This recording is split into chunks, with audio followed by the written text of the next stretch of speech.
The Axeman's shadow fell over New Orleans. It was 1918, and the city didn't know it yet. My name is Detective James Carver. I've spent decades chasing killers through alleys, lies, and half-truths. This case, though, the Axeman, it stays with me, like a song you can't unhear. By the way, if you're listening to this story in the middle of the night, or lying in a dark room, or somewhere on your way home, leave a comment telling me where you are and what time it is. Also, don't forget to subscribe to the channel, so every time I tell a new story, you'll be the first to hear it, in the right place, at the right time. New Orleans in 1918 was a city of sweat and rhythm. Jazz spilled from every corner, loud and alive, masking the tension of wartime. The streets were narrow, the nights humid, and the people, mostly Italian immigrants in the poorer districts, lived tightly packed, their doors flimsy against the world. That's where he struck first. May 23, 1918. Joseph and Catherine Maggio, grocers, were found in their bed, throats slashed, heads battered with an axe. Blood soaked the sheets. Their shop, modest but honest, sat quiet below their apartment. The killer left no trace but a chisel, wedged under the doorframe, and a panel of wood pried loose to slip inside. I wasn't there in 18. I came later, piecing it together from reports yellowed by time, from stories told by cops who walked those streets. The Maggios weren't the last. Over the next year, the Axeman hit again and again. Grocers, barbers, families, always the same. An axe, often left behind, sometimes stolen from the victims themselves. Doors were breached with chilling precision, a panel cut or a lock forced. No theft, no clear motive, just violence, sudden and final. Some died, others survived, barely, their skulls cracked, but their hearts still beating. The city was unnerved. New Orleans was no stranger to crime, but this was different. The attacks felt personal, yet random. The victims were mostly Italian, often shopkeepers, their homes modest but stable. The police were baffled. No fingerprints, no witnesses who saw more than shadows. The papers called him the Axeman, a name that stuck like damp air. People locked their doors, but locks didn't stop him. He slipped through, silent, and left bodies in his wake. I've read the reports, the coroner's notes, the frantic scribbles of patrolmen. The first attack set the pattern. The Maggio's killer entered through a back door, removed a wooden panel, and crept upstairs. He used their own axe, found in a shed. Joseph's throat was cut so deep it nearly severed his head. Catherine's was shallower, but enough. The chisel, left behind, was the only clue, and it told us nothing. No one heard a sound. The neighbors slept through it all. By June, another strike. Louis Bessumer, a grocer, and his mistress, Harriet Lowe, were attacked in their sleep. Bessumer survived, his head gashed. Lowe lingered, died later, and her story changed with every breath, first claiming a stranger, then hinting at Bessumer himself. The police arrested him, then let him go. No evidence held. The city whispered, was it jealousy, a grudge, or something darker? The fear grew. Families stopped sleeping. Every creak was the Axeman. The police patrolled harder, but he was a ghost. I've walked those streets myself, years later, imagining the weight of that fear. The gaslights flickering, the jazz still playing, defiant but thin against the silence of the night. The city was alive, but it was holding its breath. What struck me, reading those files, was the precision. The Axeman didn't fumble. He chose his tools, his entry, his moment. He wasn't rushed. He wasn't sloppy. That's rare. Most killers panic, leave chaos. Not him. He was calm, like me when I'm piecing together a case, step by step, clue by clue. But I'm looking for truth. He was looking for blood. The summer of 1918 bled into fall. More attacks came. Charles Cortamilia, a grocer, and his wife, Rosie, their infant daughter dead in her crib. The axe again, the door tampered. No clear suspect. The pattern was forming, but no one could read it yet. The city was a puzzle, and the Axeman held the pieces. The Axeman's shadow stretched longer. New Orleans, 1918, was a city caught between jazz and dread, and the killer's pattern was starting to show. I've spent years studying cases, piecing together timelines from fragments, bloodstains, witness statements, the angle of a wound. The Axeman's timeline is a jagged line, each attack a mark that deepens the mystery. By late 1918, the killings had a rhythm, like a song played in the dark. Let's walk through it, step by step, as I did when I first opened those dusty files. After the Maggios in May, the Axeman struck again in June. Louis Bessumer and Harriet Lowe attacked in their home above their grocery. The axe, again, was their own, taken from a back room. Bessumer's skull was fractured, but he lived. Lowe's injuries were worse. She died weeks later in a hospital, her words muddled. She spoke of a tall man, cloaked in darkness, but her story shifted. One day she accused Bessumer. The next, she retracted it. The police chased her words, but they led nowhere. I've seen this before. Dying witnesses, their memories clouded by pain, grasping at shadows.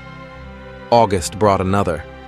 Anna Schneider, pregnant, was attacked in her sleep. Her husband found her, bloodied but alive, her scalp split open. No theft, no witnesses, just the same chisel work on the door. She survived, gave birth days later, but remembered nothing. The precision was chilling. The Axeman didn't linger. He struck and vanished. Then, September. Joseph Romano, an elderly barber, was found by his nieces, his head bashed, throat cut. He stumbled to the door before collapsing, dead. The axe, left behind, was his own. The door panel, pried open. The city saw the pattern now. Italian shopkeepers, axes, night intrusions. The papers screamed of a serial killer, and the police were drowning in tips that went nowhere. I've walked those crime scenes in my mind, tracing the Axeman's steps. He didn't break doors down. He was surgical, removing just enough wood to slip through. He used the victim's tools, as if mocking them. No fingerprints, no footprints, no neighbors woken by screams. That silence bothers me. Killers are loud, messy. Not him. He was a ghost who knew the city's pulse. March 1919 brought the strangest turn. A letter arrived, published in the Times-Picayune. The Axeman, or someone claiming to be him, wrote it. I've read it 100 times, its words cold and theatrical. He called himself a demon, promised to spare any home playing jazz on March 19th at midnight. He vowed to kill those who didn't. I can imagine the city that night, phonographs blaring, horns wailing, every house trying to appease a killer. No one died that night. Was it a taunt? A prank? Or did he watch satisfied as New Orleans danced to his tune? The attacks continued.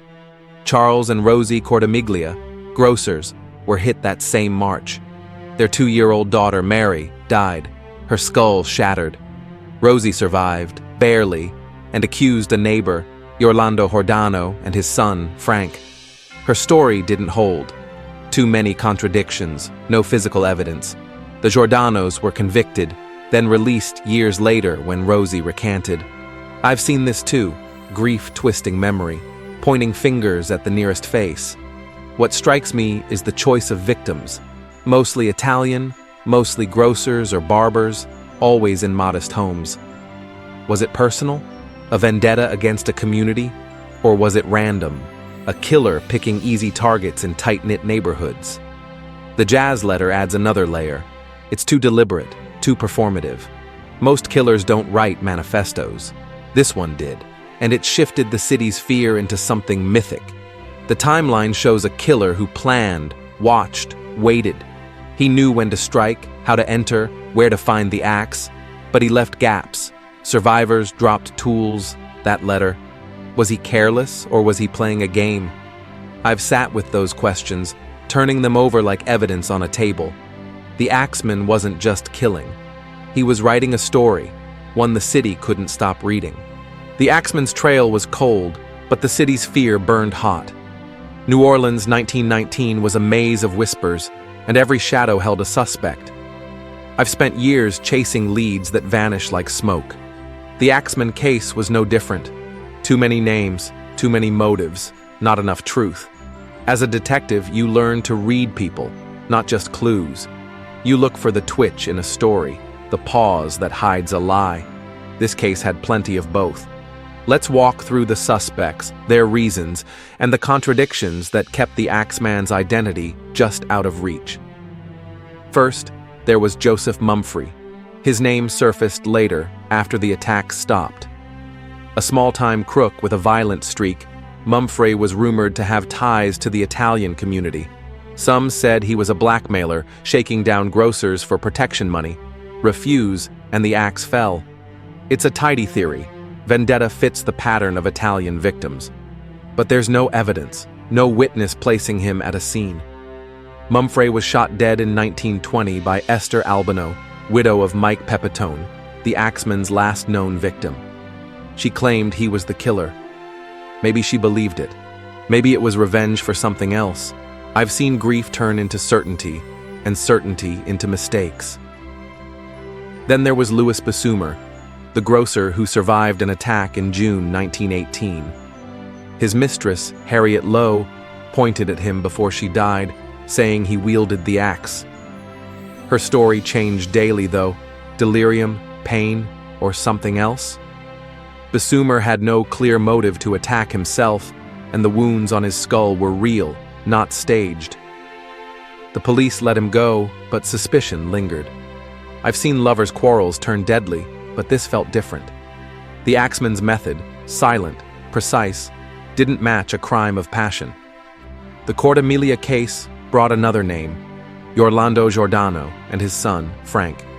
Rosie Cortemiglia, bloodied and grieving her daughter, accused them. The Giordanos were neighbors, grocers too, and there was talk of bad blood, maybe a business rivalry. Rosie's story was vivid. She saw them, she said, standing over her with the axe. But her husband, Charles, saw nothing. No blood on the Giordanos, no axe in their home. They were convicted anyway, sentenced to life. Years later, Rosie admitted she lied, driven by fear or vengeance. They walked free, but the case was muddier for it.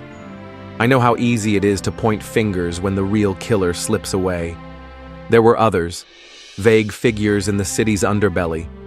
A disgruntled worker, a jealous rival, even talk of a cult or a lone madman obsessed with jazz. The letter from March 1919 fueled those rumors, with its talk of demons and jazz as salvation. Was it the killer's voice, or a hoaxer seizing the moment? I've read that letter, its tone mocking yet controlled. It feels like a man who enjoys power, who wants the city to dance to his tune. But it's a clue that leads nowhere. No fingerprints, no trace of the writer. The contradictions pile up. Survivors' stories clashed. Anna Schneider saw nothing. Rosie Cortemilia's accusations fell apart. Harriet Lowe's words were a tangle of pain and confusion. The physical evidence, axes, chisels, pried doors, pointed to one killer, but no one saw his face. Witnesses spoke of a tall man, a short man, a cloaked figure, a stranger. Fear paints blurry pictures. Motive is the hardest piece. If it was blackmail, why no demands? If it was hatred, why so random? The Italian victims suggest a pattern, but not all were Italian. The axes, always close at hand, suggest impulse, yet the entries were planned. I've sat with these questions, turning them over in the quiet of my office.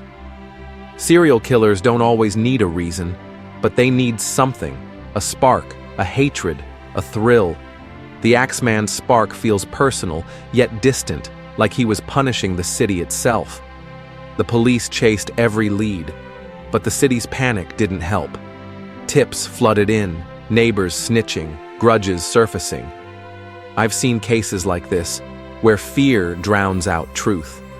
The Axeman was a name, not a man, and every suspect fit until you looked closer. Mumfree, Bessumer, the Giordanos, they were pieces that didn't quite fit the puzzle. The Axeman's shadow lingered, but the truth stayed out of reach. New Orleans, by late 1919, was a city exhausted by fear, and I was left sifting through the pieces of a case that refused to close. I've spent my career chasing breakthroughs, those moments when a case cracks open, when a single clue shifts everything. With the Axeman, the breakthrough came late, and it wasn't clean. Let's walk through it, as I did, piecing together the final attacks, the whispers of a resolution, and the question that still haunts me. By August 1919, the attacks had slowed, but the fear hadn't. The city was still reeling from the jazz letter, from nights spent playing music to ward off a killer. Then another strike. Sarah Lauman, a young woman, attacked in her sleep. Her head was gashed, but she survived, remembering nothing. The same chisel marks on the door, the same axe left behind. The pattern held, but the trail was colder than ever. The police doubled patrols, questioned dozens, but found no one who fit. October 1919 brought the final known attack. Mike Pepitone, a grocer, was killed in his bed. His wife saw a figure flee, tall, cloaked, gone before she could scream. The axe, again, was Pepitone's own. No theft, no witnesses beyond her fleeting glance. The city called it the Axeman's work, and the fear spiked again. But then, silence. The attack stopped. New Orleans held its breath, waiting for the next blow, but it never came. I've read the reports from those final days, the desperation in the police notes. They had suspects. Joseph Mumfre, the small-time crook, was still a name in the air. When Esther Albano, Pepitone's widow, shot Mumfre dead in 1920, she claimed he was the Axeman. The timing fit. Mumfre died, the attacks ended. Some called it case closed, but I've seen tidy endings before, and they rarely hold. No evidence tied Mumfre to the scenes, no blood, no tools, no witnesses. Esther's story was fueled by grief, maybe revenge. Was Mumfre the killer, or just a convenient target?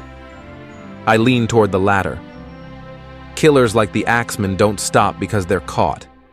They stop when they choose. Another theory lingered. The Black Hand, a shadowy extortion ring tied to the Italian community. The Axeman's victims, mostly Italian grocers, fit the profile of Black Hand targets, small business owners who might refuse to pay. The axe could be a message, a brutal warning. But the Black Hand left notes, demands. The Axeman left only bodies and that one strange letter. If it was organized crime, it was sloppy, theatrical, unlike their usual work. I've chased mob cases, and they're blunt, not poetic. The breakthrough, if you can call it that, was the silence itself. After Pepitone, the Axeman vanished. No more attacks, no more letters. Was he dead? Arrested on another charge? Or did he simply leave, blending into another city's shadows? I've seen killers go quiet. Some die, some hide, some just lose the urge. The Axeman's precision, his control, makes me think he chose to stop. He'd written his story, played his song, and New Orleans had danced. The evidence never added up to one man. The axes, chisels, and pried doors pointed to a single method, but the motives didn't align. Vendetta, madness, a thrill. The jazz letter suggested a mind that craved control, yet the randomness of the victims, men, women, even a child, suggested impulse. I've sat with those contradictions, turning them over like a case file I can't close. Serial killers leave patterns, but they also leave mistakes. The Axeman's only mistake was stopping, and that's no mistake at all. What really happened? I don't believe Mumfre was the Axeman. Too convenient, too little proof. The Black Hand theory falls apart under scrutiny. It's too neat for a case this messy. The truth, I think, is simpler and uglier. The Axeman was a man who knew New Orleans, its alleys, its people. He struck where he felt safe, where doors were weak and trust was high. He stopped because he'd had his fill, or because the city's fear was enough. We'll never know his name. He didn't want us to. The case stays open, a cold file in a dusty drawer. New Orleans moved on, its jazz louder, its nights brighter, but the shadow remains. I've walked those streets, felt the weight of those unsolved nights. Justice, fate, truth. They're words we use to make sense of chaos.